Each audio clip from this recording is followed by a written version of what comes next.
Предвремени избори и распуштање на собранието, протести, но и посети на домовите на пратениците од опозицијата кои ги поддржаа уставните измени.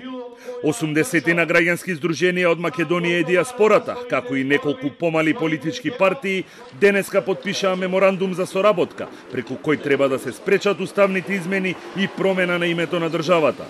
Единствена Македонија, демократска фракција и здруженијата Тврдокорни и Христијанско братство се најзвучните имења во оваа конфедерација на здруженија и партии.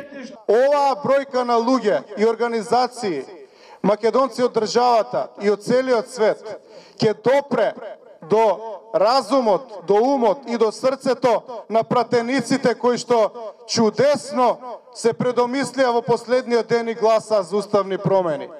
За да им помогнеме да се предомислат, ќе отидеме до нивните домови, ќе им уручиме барање од нас да се предомислат, демократско барање. На потпишувањето беше истакнато дека со бојкотот на референдумот била извојувана само делумна победа и дека сега треба да се преде на протести, но и да се бараат предвремени избори кои во никој случај не би требало да ги организира актуелната власт.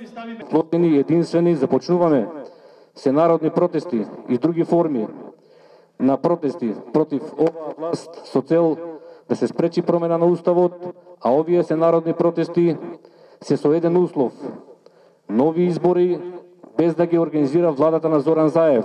Присутните на собирот тврдеа дека се мета на странски служби и тајната полиција, кои се обидуваат да го спречат нивното обединување и окрупнување за да се овозможат уставните измени.